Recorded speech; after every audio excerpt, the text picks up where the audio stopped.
We might want to take a little stretch break right now, so I want to actually give you, because today we're going to be talking about healing and health in some ways you can bring more humor, or healing and humor, and how you can bring more humor into your life.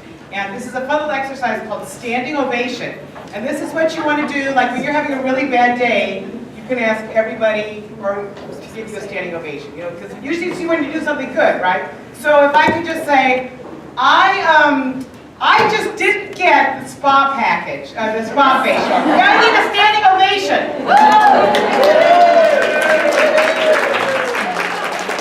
And I could be in 80-degree weather right now, but it's not even Iowa, it's -14. I need a standing ovation. All right, now you may be seated. That's what I would like to say. I need to say that as much as possible now that I'm not being pastor. So you may be seated. That's what I Okay. Oh, okay, great. Okay. Got it. Okay, so yes, today we're going to talk, I'm going to talk to you a little bit about an additional piece about how to take good care of your health, how to take good care of your heart and your health. And I'd like to start out, maybe instead of me talking, we watch a little something. I know whatever the best lighting is here, but I think you can kind of see this. This is a scene from the film Patch Adams. You guys are familiar with the man Patch Adams? Yeah. And he's still alive. He's a doctor of alternative medicine. And one of the things that he discovered was that patients did so much better in their healing process, and even in, you know, wherever that process may take them, when there was laughter, a lot of laughter incorporated into their lives and into their health regimen. So this is a scene from the movie, and I thought what we might do is just look at this scene and ask ourselves, how many ways does this scene teach us that laughter is good for you and good for your healing process and good for you when you are sick?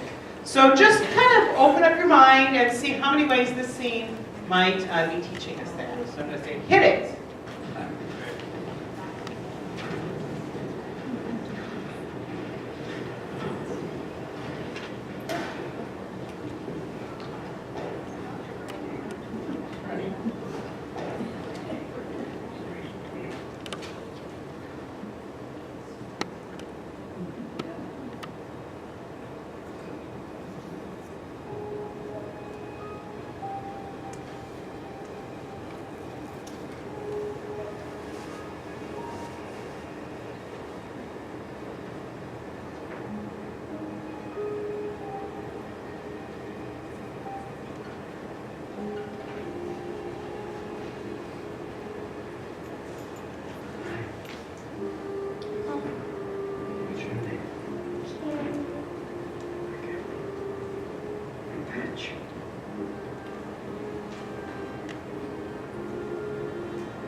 I am cold. It's a bit cold. Is my nose red?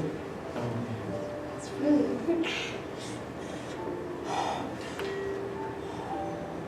What's that? I don't either. Thanks, Nick.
Hello, my baby. Hello.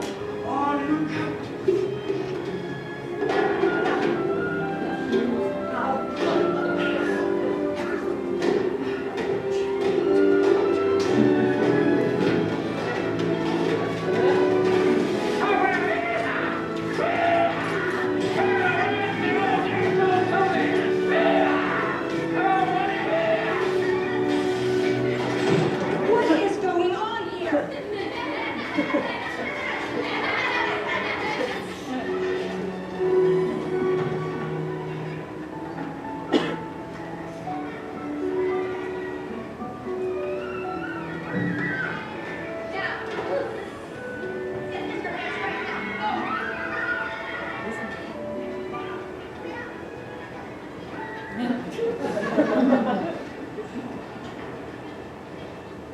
I've checked up on you, Hunter.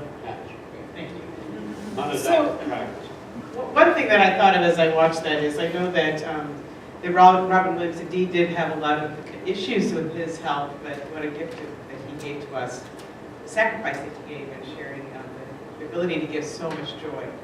So what are some of the things that you noticed in that scene that taught, reminded you or enlightened you about what the relationship of healing and laughter might be? What are some of the characteristics? Anything you noticed? You forget your pain when you laugh. So those children, when they were laughing, they weren't sad. They clearly weren't sad. There was a brightness to their affect. There was a liveliness that kind of brought them to life instead of just lying there. So what are some of the other things that you might have noticed? It was contagious, guys. It's contagious, that's right. That's one of the best things about laughter is that it creates community in an instant. Some other things that maybe you noticed. One of the things that you notice at the beginning and the end is that it's inappropriate, right? Like that lots of times laughter erupts in places where we're not supposed to be laughing, right? We might even think that about our pain and about when we're feeling down, like, well, it's not appropriate, or in a serious place. Like church, it's not appropriate to be laughing. Or at a funeral, that's right. And one of my favorite things to do at funerals is to find the joyful, funny thing. Then there's always at least one funny thing that a family will come in and share about their loved one, and to really lift that up. It really brings that idea that this funeral, that this is not a time just of grieving, but a celebration. And not just theologically, but just of the person's life.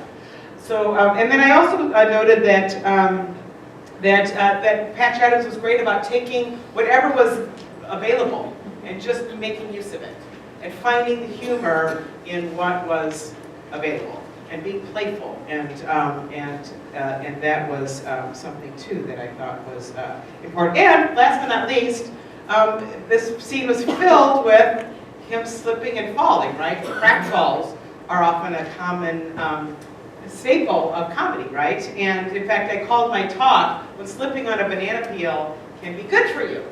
Because normally we would think, what, slipping on a banana peel can hurt you.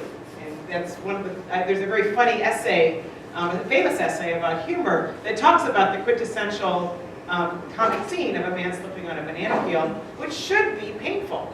There's the laws of nature that teach us that when you fall hard, you should break your neck. But for some reason, so often, or at least in the comic scene, when the man slips on a banana peel, he doesn't. He just bruises his ego a little bit and walks on. And we laugh because it reminds us that there's a universe that we think is just a sad universe that has doomed us. But that the universe is actually oftentimes very, very kind. And when we screw up, when we fall on a banana peel, when bad things happen to us, actually, they may not be doing us in the way that we think the laws of the universe would dictate, or our mind would tell us. So we laugh because it's a sort of victory, realizing that the world can be a much brighter place than what we might otherwise anticipate. And I think that that is something that is especially true when we're ill and when we're not feeling well. So anyway, I just wanted to share a little bit about why. These are things that you may already know, about why laughter is good for you. You may have some other ideas about that. Laughing for 15 seconds adds 2 days to your lifespan. Can you believe that? So I guess what I'd say is if you want to go soon, stop laughing. That's another flip side to that. But truly, like laughing, can add time to your life. And so that's pretty great, isn't it? What a great way to add time to your life. Laughter is the shortest distance between two people. We talked a little bit about how laughter creates instant community. And that is one of the reasons I believe that even though we don't really see it, I believe Jesus had a great sense of humor, even though we've never been taught that, because it's such a great community creator. And these are some of the benefits of laughing. It reduces heart disease. So we're going to talk about that right off the top. It's a natural painkiller. It improves breathing. It helps you lose weight. That's not brighter. That's a really important one, right? Because I'm on the laughter diet, so pass on that chocolate cake. It gives you good sleep. It decreases stress. It makes you look young. Love that. It boosts relationships. There's no reason not to laugh. Even though perhaps we may tell ourselves, this isn't an appropriate time to laugh, or we're not feeling like we want to laugh. Not only makes you feel better, but it tightens the abs. So I want to make sure that we do that as well. So if you can't make it to your Pilates class, or you just don't like sit-ups, watch the Marx Brothers movies. So there we go. And it's even in Scripture. A cheerful heart is good medicine, but a crushed spirit dries up the bones. This is a note from Proverbs. And I think it's interesting that this scripture that's about joy, cheerfulness, speaks about our heart. And I know that in the Bible, the heart is your center of emotions and your center of spirituality and your center of thinking. But I think we can also look at that today as a physiological place, that a cheerful heart is really good medicine. And if we want to have healthy hearts, we want to encourage, strengthen, build up, and support, and be grateful for our sense of humor. What do you think about that? Yeah. Isn't that a great additional? I know. Let's hear it for humor. It's just back to my own work in the church. And it's no small thing. I always teach people about when I say I think the Bible is actually a document of comedy. That the first forefather of the Judeo-Christian faith is Isaac, the son of Sarah. And does anybody know what Isaac means? Laughter. Laughter. And why are they laughing? Because she's 90 years old when she's told she's going to have a baby. She's going to be lucky, which is, I know, hilarious, isn't it? Like the show, I was starting to see this 100-year-old, pregnant lady. You know, you waddle kind of the same way when you're pregnant, when you're old. I can't, when I go to the store now, I don't know whether to buy Pampers or Depends. But you know, it's really something, I think, that this child is named Laughter. And that Sarah says, all who see me will laugh with me. And if you see a 100-year-old pregnant lady, that's a very funny thing. And I think that's very significant that the Bible would suggest that the beginning, really, the first characteristic of our faith journey in the Judeo-Christian tradition is laughter. And something, again, we were never taught, but I think it's time that we reclaim that, because laughter, and for all the right reasons, is so good for us in every way. Now, I had put in your packet, and I would invite you to get this up for just a second, this article that comes to us from the University of Maryland Medical Center. That laughter is the best medicine for your heart. And I thought, oh, I could find a better article for our time today. And I just wanted to quickly go over this with you, and then you can have this with you. But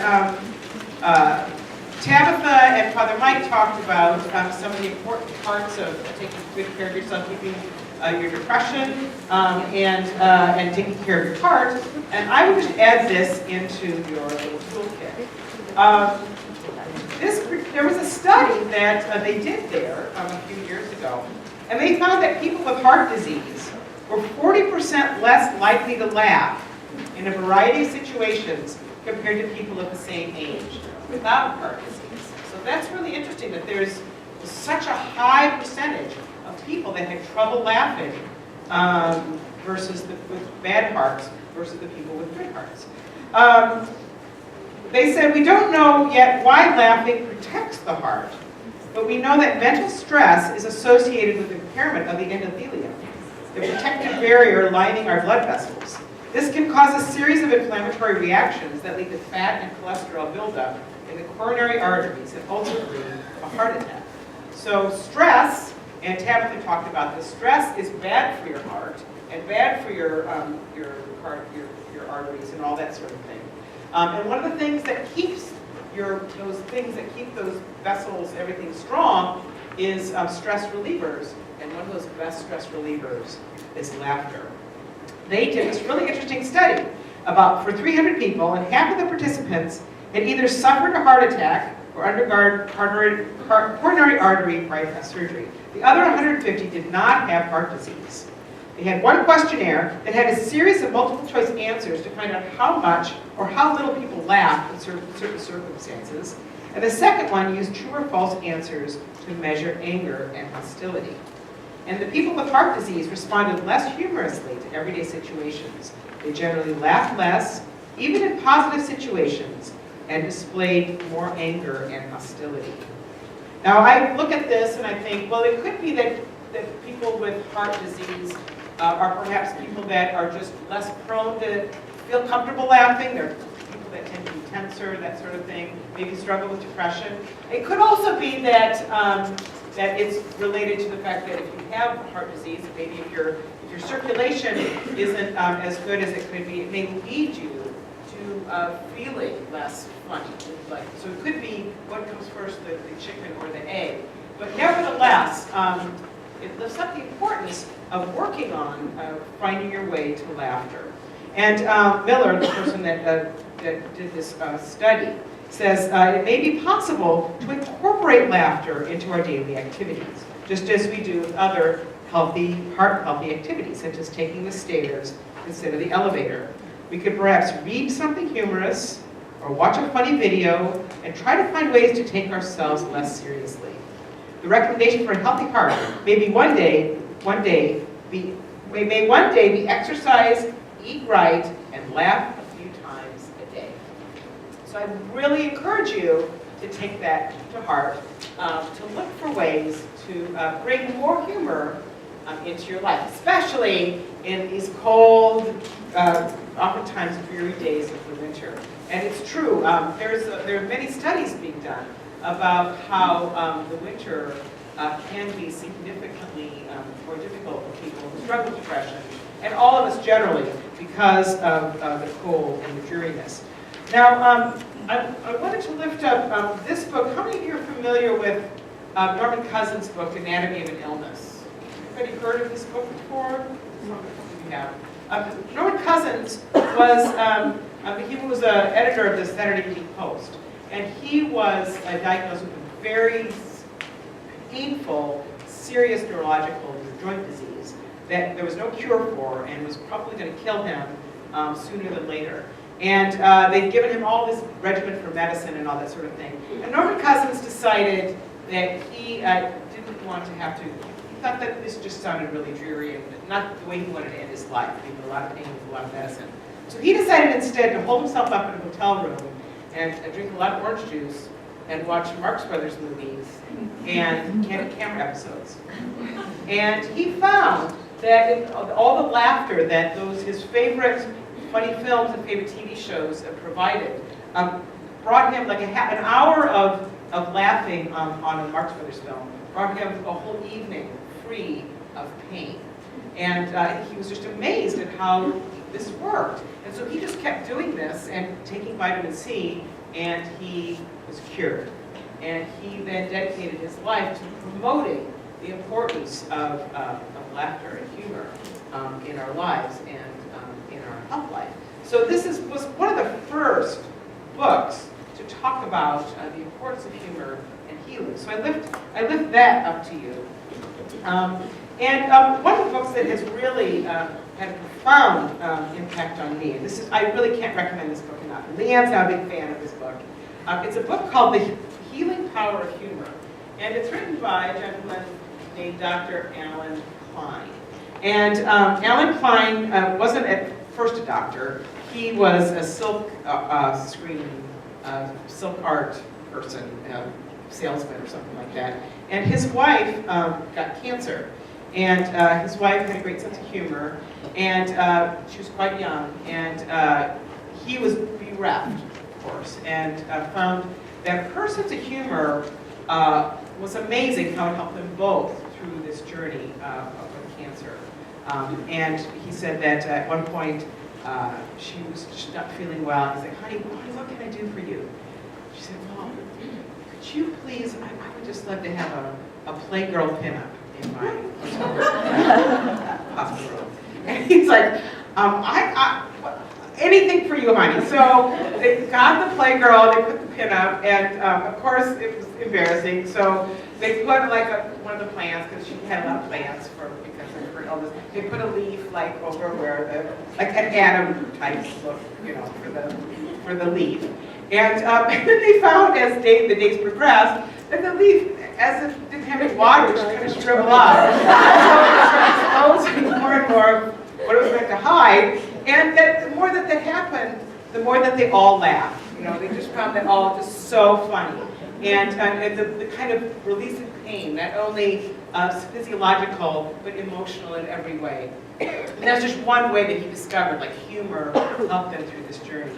His wife did end up passing away, but he just found in that journey a new calling for his life. And so he began volunteering at hospice and then got a psychology degree and all that sort of thing. And so he's become, again, a major proponent in this work of like how we can use humor to bring healing to our lives, to release stress, to release our pain, to live more joyfully, not just because it feels great, and that's really how we're created to be, but it can also bless you. Gesundheit! That institute that catch out of the same factor. And he's got, this book is just filled with all sorts of wonderful suggestions of ways that you can use humor to lessen stress, to relieve pain, and to keep yourself feeling more healthy. And for today's talk, to keep your heart more healthy. And so I just thought I'd share with you a couple of suggestions, ones that especially resonated with me. And this is the book, so I can't recommend it enough. Leanne can't recommend it enough. And it not only is it got a suggestion, but it's got great, funny stories and anecdotes in it. One of them is props. Like it's, we're especially in America, we're very materialistic people, and he suggests that you keep funny things around you. We talk about feng shui, and you want to have like a spiritually balanced room. Well, you might think about creating at least a little space in your room that's called funky shui. That's got kind of your fun, funky stuff. I included this picture, if you can see this. This is actually, I'm taking care of my dad. My mom's Marla's right now, but I'm taking care of my dad, and this was Easter Sunday, and I didn't have anybody to make an Easter basket for this year. So I thought, well, I'll make Dad a custom-made Easter basket. So we always used to have our Easter basket in shoe boxes. That's the way my mom would do it, with lots of grass. I got an old shoe box, and then I found some peeps, and then I put, my dad always likes an apple or an orange and banana for breakfast, and I have his Boost, and a chocolate bunny, and his pills. So like a box, breakfast in it, and a chocolate bunny. So that was something we both got. But it was just so fun to do, and actually it brought me a lot of joy. I was feeling kind of sad that, you take care of your ailing parents, and just finding these fun ways of having jokes with my parents is always a big bonus. And I also was thinking, because I have just tons of goofy stuff in my office, in my house. I surround myself with funny props. I can't recommend it enough. And so I was thinking, well, how do I even begin to show these ladies some of the fun stuff that I have in my office here at Waverly? And most of my stuff is in storage, so this is just stuff I collected. And I thought, I just found this big bag of, this This is just stuff that I recently bought at Trinkets and Togs.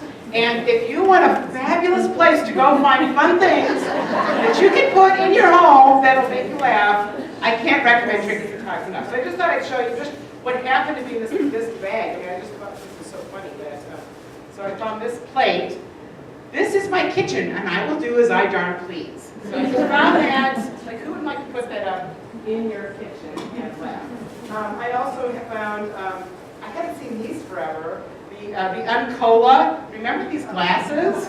I was like, this is so fun. You know, it's how fun to like have your water or your soda or, you know, your water, your soda, or whatever else you want to have the hour.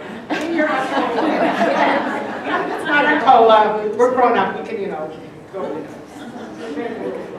Now this, I think this must be, this might be a Jell-O mold. I'm not sure, but it was like the United States. I thought, it's how fun to have Jell-O in the shape of the United States. So that's, even the thought of it just makes me laugh. And then I love cookbooks. So my sister and I were shopping. It just took us like 10 minutes at Trinkets Togs to find cookbooks like, It's a Long Way to Guacamole. So you don't need to open up that. You just like find humor in cooking. Or I thought this is for husbands, but I guess it's for fish. It says hook 'em and cook 'em.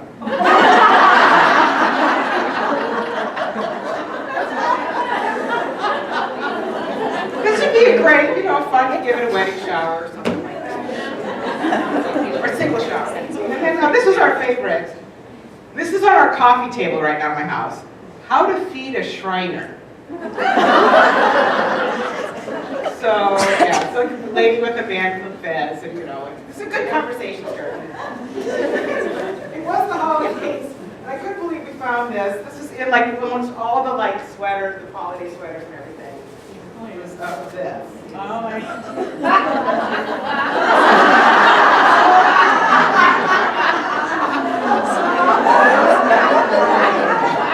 I thought you ladies would enjoy this. You know, it's just so fun to find fun stuff like this and keep it around your house and bring it out at parties or just, you know, put it in your car. Just have things around you that make you laugh and just keep you feeling in a great mood. And again, Trinkets and Togs, I can't recommend. Friend them on Facebook. That is an awesome, it's just fun to say, but Trinkets and Togs. Now, another thing that they suggest is add some nonsense. You know, enjoy like this kind of stuff. Enjoy being goofy. This is a picture actually of me, the pastor at the San Luis Obispo United Methodist Church. We were at a costume party, and the theme was Walk on the Wild Side. And so I always like to do something theological, and I collect pantsuits, which is add some nonsense. Like that's one of my goofy things that I do. Really happy. So I decided to go as the devil in a blue pantsuit. He's got a pitchfork and those horns, and this is my blue pantsuit. This is a Mardi Gras party actually, so I have all these. And this was my date.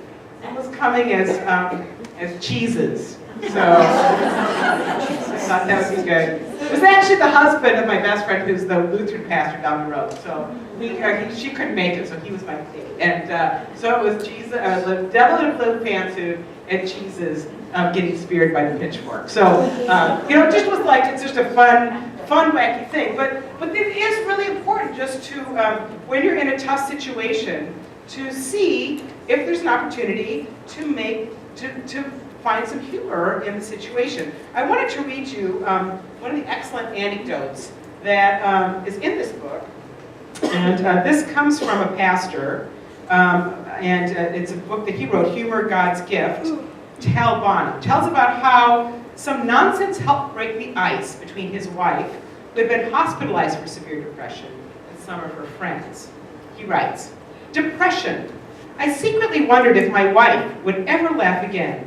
As we drove home from the hospital that day, she looked into a mirror and exclaimed, 'Yuck, I look like a witch.' A visit to the beauty shop will do wonders for you," I suggested. "But if you insist," I said, "I'll tell your friends when they call that you've emerged successfully from the hospital, except for one problem." "And what is that?" she asked. "I'll tell them that you think you're a witch and that you ride a broomstick around the house." She laughed. She laughed. "Why don't you?" she asked. "Are you serious?" "Yes, maybe it'll break the ice a little bit. People never seem to know what to say to someone with emotional problems," she explained. Later that evening, one of her friends called and asked if she and another friend might come over to see Faye. "Come right over," I said. "Well, how is she?" asked her friend. "Are there any after effects?" "Only one," I explained, deliberately and compassionately. "You see, she recovered well from the treatments, except for periodic spells when she thinks she's a witch." "She thinks she's a witch?" her friend yelled into the phone. "Yes. From time to time, she'll jump up, run to the kitchen, get the broom, and write it across the room. It doesn't last long. I suggest if she had a spell while you were here, that might just help, that you just might remain calm and act as though nothing is happening." Later in the evening, Faye's friends came laden with gifts of perfume and, thankfully, much food.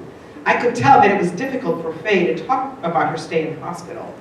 Then, I noticed a gleam in her eye as she got up from the sofa in the den and walked to the kitchen.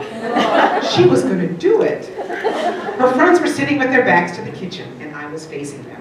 As Faye mounted her broom, she smiled at me like a child about to take the lid off a cookie jar to steal a cookie. "Giddy up," she called as she rode the broom from the kitchen, made a U-turn in the den in front of her friends, and galloped back to the refrigerator. Their eyes followed every stride as she deposited her faithful steed in the kitchen corner. They kept talking about something else, but their eyes and their minds were focused on Faye and her broom. When she returned to her sofa, her friends were strangely silent and seemed to have nothing more to say. When we finally explained our little plan to break the ice, we all laughed boisterously and enjoyed a delightful evening of conversation thereafter.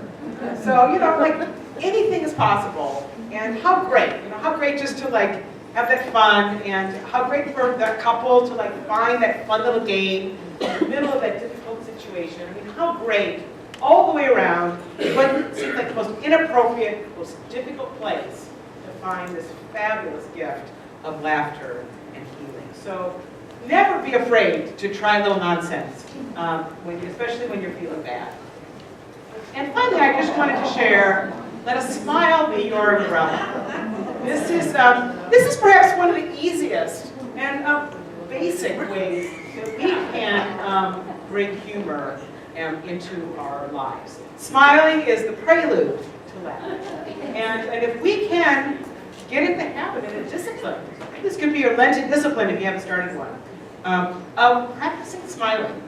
Practicing smiling, as often as you think of it, just choose to smile. In fact, you might try right now if you just try a smile. I like a smile. And try frowning. What difference, if you think about it, what difference does it make to smile? You automatically feel better. It's one of the physiological ways that we literally bring our spirits up. And we can even practice with a half smile. There's actually a yoga position where you just can do a half smile and breathe in 3 times and breathe out 3 times. And you will automatically be calmer and more joyful.